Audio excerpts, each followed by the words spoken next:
Hello students, आज हम लोग क्या स्टडी करेंगे? हेटेरोटॉपिक मोड ऑफ न्यूट्रिशन। इससे पहले आप लोगों ने ऑटोट्रॉपिक मोड ऑफ न्यूट्रिशन पढ़ा, ठीक है? तो हेटेरोटॉपिक मोड ऑफ न्यूट्रिशन क्या होता है?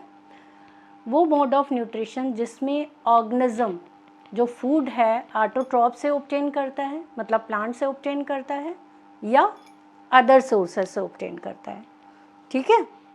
तो इसमें मेनली 3 टाइप्स हमने शो किए हुए हैं फ्लो चार्ट में: parasitic mode of nutrition, saprotrophic and holozoic. तो 1 बाय 1 तीनों बता रहे हैं। पैरासिटिक मतलब पैरा मीन्स होता है अदर। तो पैरासिटिक मोड ऑफ न्यूट्रिशन में जो ऑर्गेनिज्म है, ठीक है, वो होस्ट की बॉडी में रहता है या उसके अंदर रहता है और उसी से फूड ऑब्टेन करता है, डिराइव करता है, ठीक है? इसमें एग्जाम्पल, बहुत ही अच्छा एग्जाम्पल है मलेरियल पैरासाइट प्लाज्मोडियम का, ठीक। दूसरा टिक्स, लाइस जो ह्यूमन बॉडी पे रहते हैं या एनिमल की बॉडी में रहते हैं, ठीक है। दूसरा आता है आपका सेप्रोट्रॉपिक। सेप्रो मीन्स होता है रॉटन और ट्रॉपिक मीन्स होता है फीडर, मतलब सड़ी गली चीज़ों पे जो फीडअप करते हैं वो ऑर्गेनिज्म आते हैं इसमें सेप्रोट्रॉपिक में, ठीक है। इसमें फंजाई आते हैं, फंजाई लाइक मशरूम, मॉल्ड्स, ये सब आ जाते हैं क्योंकि ये डेड और रॉटन मटेरियल पर ही फीडअप करते हैं प्लांट या एनिमल, ठीक है।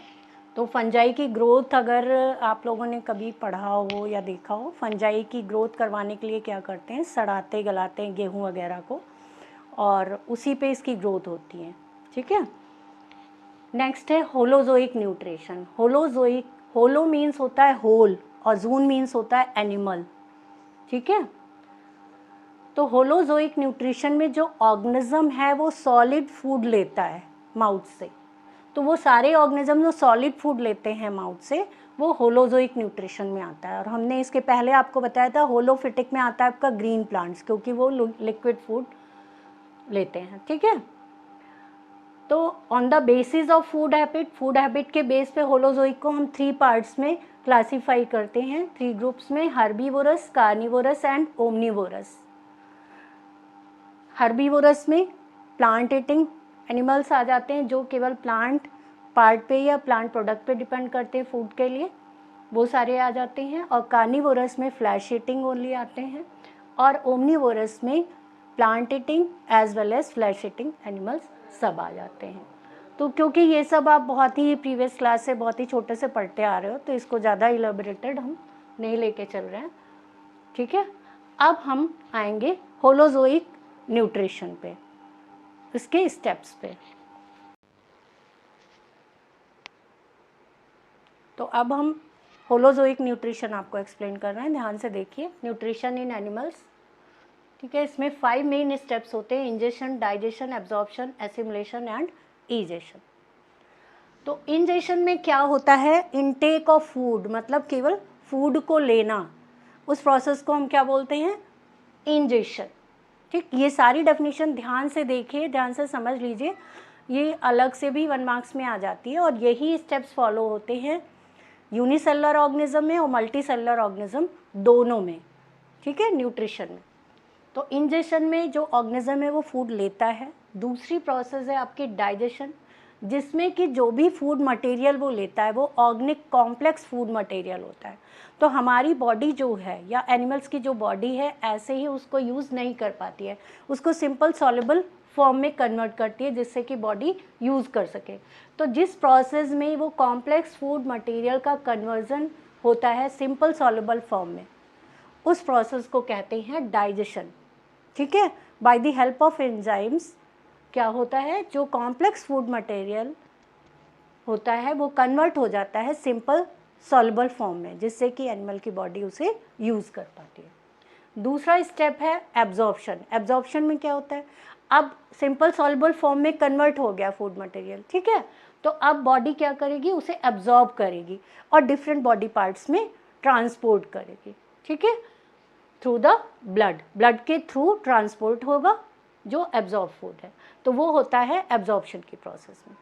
नेक्स्ट है एसिमुलेशन। एसिमुलेशन मतलब होता है यूज़ करना, जो फूड एब्जॉर्ब फूड है उसको हमारी बॉडी जो यूज़ करती है वेरियस एक्टिविटीज़ में, उस फूड एनर्जी का, उसको हम बोलते हैं एसिमुलेशन, नेक्स्ट स्टेप है ईजेशन।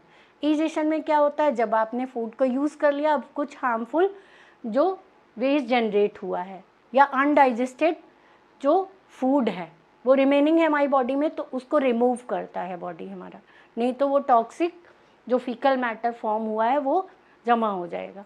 तो उसके रिमूवल को, जो अनडाइजेस्टेड फूड है उसके रिमूवल की प्रोसेस को हम क्या कहते हैं, egestion, removal of undigested food.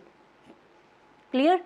तो these are the simple different steps involve in the nutrition in animals. Clear?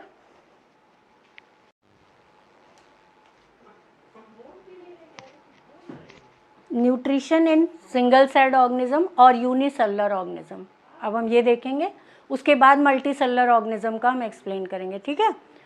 तो क्योंकि यूनिसेलुलर ऑर्गेनिज्म या जो मल्टी सेलुलर ऑर्गेनिज्म होते हैं उनमें एक ही सेल होते हैं सारे बेसिक फंक्शन जो लाइफ प्रोसेस है परफॉर्म करने के लिए। ठीक है? तो आपकी बुक में एनसीईआरटी में अमीबा का एक्सप्लेन है, तो अमीबा का हम एक्सप्लेन करने जा रहे हैं।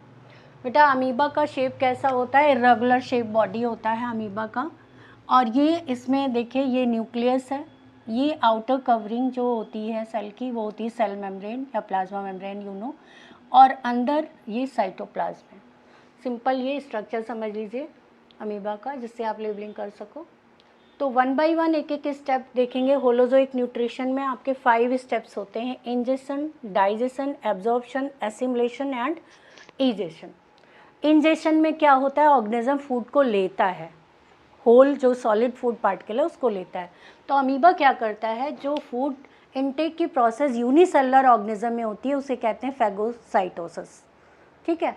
तो अमीबा क्या करता है, एक टेम्परेरी फिंगर लाइक प्रोजेक्शन इसमें बनते हैं, टेम्परेरी फिंगर लाइक स्ट्रक्चर बनते हैं जिसे कहते हैं सूडोपोडिया। इसकी हेल्प से फूड को इंगल्फ कर लेता है, अंदर कर लेता है, और इस प्रोसेस को बोलते हैं फैगोसाइटोसिस। अब जैसे आप पैरामीशियम का देखिए तो पैरामीशियम में क्या होता है, पैरामीशियम ऐसा लगभग शेप होता है स्लीपर लाइक, इसमें सीलिया होते हैं, सीलिया की हेल्प से ये फूड को इंगल्फ करता है। ठीक, ये भी यूनिसेलुलर है अगर हमने दूसरा एग्जांपल लिया। तो इस फूड को अंदर लेने की प्रोसेस को कहते हैं फैगोसाइटोसिस। अब ये जो सूडोपोडिया है इसके थ्रू फूड अंदर लेगा और यहाँ टिप पर ये डिज़ोल्व हो जाता है और वैक्यूल फॉर्म कर लेता है। ठीक है, फूड अंदर हो गया, देखिए वैक्यूल बन गई, इस तरह से फूड पार्टिकल अंदर है। तो नेक्स्ट स्टेप जो डाइजेशन की प्रोसेस है, इसमें जो फूड वैक्यूल के अंदर है डाइजेस्टिव एंजाइम्स की हेल्प से डाइजेस्ट हो जाता है, जो कि लाइसोसोम्स रिलीज करते हैं। ठीक है, फिर आ जाइए एब्जॉर्प्शन। अब फूड डाइजेस्ट हो गया तो क्या होगा, आफ्टर डाइजेशन जो ऑर्गेनिज्म है वो कैसे यूज़ करेगा, आफ्टर डाइजेशन ये डिफ्यूज़ होता है साइटोप्लाज्म में। ठीक है, तो ये पूरे जो अमीबा के साइटोप्लाज्म में है स्प्रेड हो जाता है पूरा फूड। ठीक, एब्जॉर्ब हो जाता है। फिर नेक्स्ट प्रोसेस है एसिमिलेशन।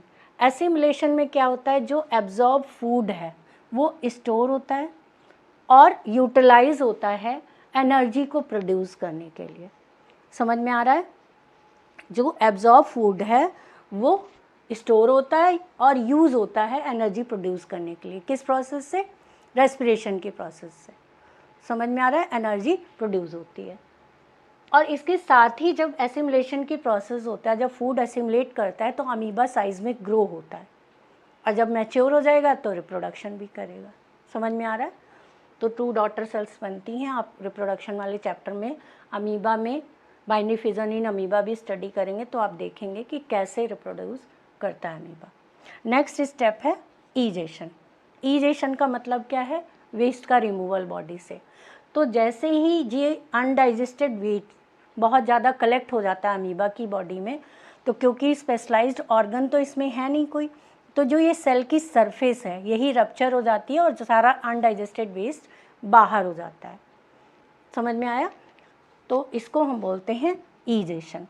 सेल मेम्ब्रेन रप्चर हो गई एक प्लेस से, किसी भी पॉइंट से रप्चर हो जाती है और ये जो अनडाइजेस्टेड फूड मटेरियल है, अनडाइजेस्टेड वेस्ट है, वो बाहर हो जाता है। तो ये पूरा all over nutrition in amoeba आप देखेंगे ये प्रोसेस है, और ये बहुत बार पेपर में आता है, ध्यान से इसको अच्छे से पढ़ लीजिए। 2 मार्क्स का आता है, कभी 3 मार्क्स का आता है लॉन्ग विथ डायग्राम, अच्छे से इसकी खूब प्रैक्टिस कर लीजिए। समझ में आ रहा है? बहुत ही इजी क्वेश्चन है और बहुत ही कॉमन क्वेश्चन है।